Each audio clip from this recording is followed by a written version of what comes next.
ઉગતા સૂરજને સૌ નમે આ વાત રાજનીતિના સંદર્ભમાં સંપૂર્ણપણે યથાર્થ ઠરે છે. એક સમય કોંગ્રેસ સુવર્ણકાળ કહેવાતો અને આ જ સુવર્ણકાળમાં કોંગ્રેસમાં દિગ્ગજ નેતાઓની હારમાળા હતી. પરંતુ વર્ષ 2014માં કેન્દ્રમાંથી કોંગ્રેસે સત્તા ગુમાવી અને તે બાદથી કોંગ્રેસ માટે પડતીના દિવસો શરૂ થઈ ગયા છે. વર્ષ 2019માં મોદી લહેર સામે કોંગ્રેસને કારમી હારનો સામનો કરવો પડ્યો. તો વિધાનસભા ચૂંટણીના પરિણામો પણ કોંગ્રેસ માટે પડ્યા પર પાટું સમાન સાબિત થયા. તે કોંગ્રેસ આજે તેના સંઘર્ષ કાળમાંથી પસાર થઈ રહી છે. ત્યારે આ સંઘર્ષ કાળમાં જે કોંગ્રેસના નેતાઓની ધીરજ ખૂટી પડી તેમણે પક્ષ સાથે છેડો ફાડી દીધો અને આવા નેતાઓની યાદી ખૂબ લાંબી છે. એવા નેતાઓએ કોંગ્રેસ સાથે સંબંધ તોડ્યા જેઓ મૂળ કોંગ્રેસી વિચારધારા ધરાવતા હતા, જેમણે જિંદગીના અનેક વર્ષો કોંગ્રેસમાં પસાર કર્યા. આજે આ નેતાઓએ મને પોતાનો પક્ષ છોડવો પડી રહ્યો.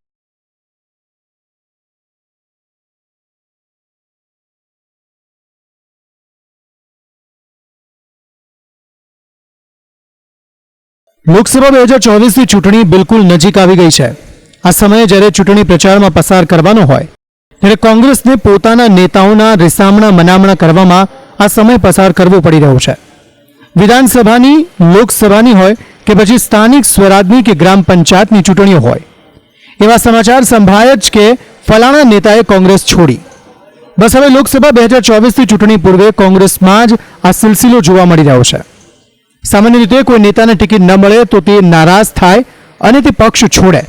પરંતુ કોંગ્રેસના એક નેતા જેમનું નામ રોહન ગુપ્તા છે, તેઓને ટિકિટ મળી અને તે નારાજ થયા અને તેમને પક્ષ છોડ્યો.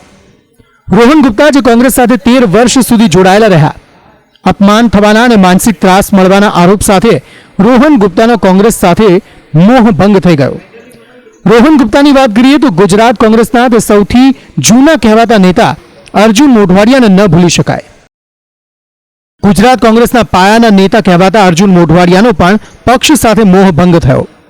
કોંગ્રેસના પહેલી હરોળના નેતા જ્યારે પક્ષથી નારાજ થાય તો તે ખૂબ મોટી વાત કહેવાય.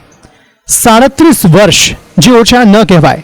જ્યારે કોઈ નેતા જિંદગીના 37 વર્ષ એક પક્ષ માટે આપી દે અને તે નેતા પક્ષ છોડવા મજબૂર થાય ત્યારે તે પક્ષમાં આંતરિક વિખવાદની સ્થિતિ કઈ હદે હશે તે વિચારી શકાય છે.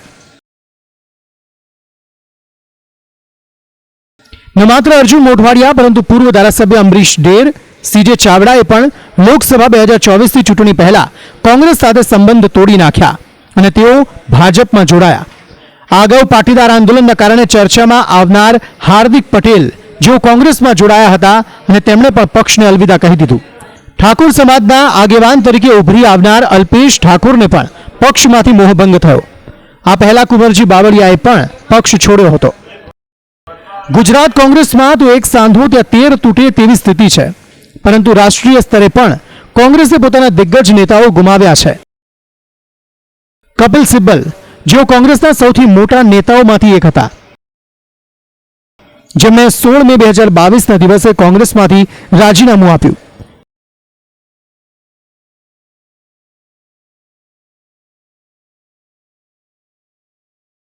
તે બાદ તેમણે સમાજવાદી પાર્ટીના રાજ્યસભાના ઉમેદવાર તરીકે ઉમેદવારી નોંધાવી.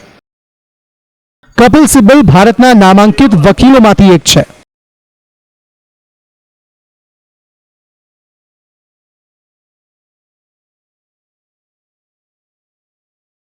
આ સિવાય કોંગ્રેસના અન્ય દિગ્ગજ નેતા ગુલામ નબી આઝાદ, જેમને પણ વર્ષ 2022માં કોંગ્રેસમાંથી રાજીનામું આપ્યું.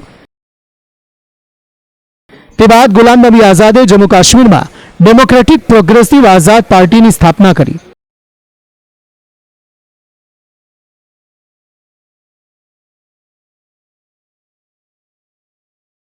ગાંધી પરિવારના સૌથી નજીકના કહેવાતા જ્યોતિરાદિત્ય સિંધિયાનો પણ પક્ષથી મોહભંગ થયો.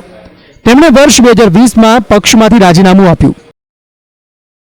મધ્યપ્રદેશમાં કોંગ્રેસની સરકાર બની હતી અને કમલનાથને મુખ્યમંત્રી બનાવાયા હતા, જેના કારણે જ્યોતિરાદિત્ય સિંધિયા ખૂબ નારાજ હતા. તે બાદ સિંધિયા અને તેના સમર્થક ધારાસભ્યોએ બળવો પોકાર્યો હતો, જેના કારણે મધ્યપ્રદેશમાં કોંગ્રેસની કમલનાથની સરકાર પડી ગઈ હતી. આ તો જાણીતા નેતાઓની વાત થઈ જેઓએ કોંગ્રેસ પક્ષ સાથે સંબંધ તોડી નાખ્યા. પરંતુ આવા નેતાઓની યાદી ખૂબ લાંબી છે, જેઓ વર્ષો સુધી કોંગ્રેસમાં રહ્યા, પરંતુ કોઈ નેતાએ પદની લાલચમાં, કોઈએ દબાણમાં, કોઈએ ભેદભાવના કારણે, કોઈએ હાઈકમાન્ડ સાથેની નારાજગીના કારણે પક્ષ સાથે છેડો પાડ્યો. આ બધા કારણના મૂળમાં જઈએ તો એ કહી શકાય કે કોંગ્રેસ તેના સંઘર્ષ કાળમાંથી પસાર થઈ રહી હતી. તેવામાં આવા સંઘર્ષના સાથી બનવું સૌથી વધારે મુશ્કેલ હોય છે અને આવા જ કારણોના કારણે નેતાઓનો મોહ ભંગ થતો હોય છે.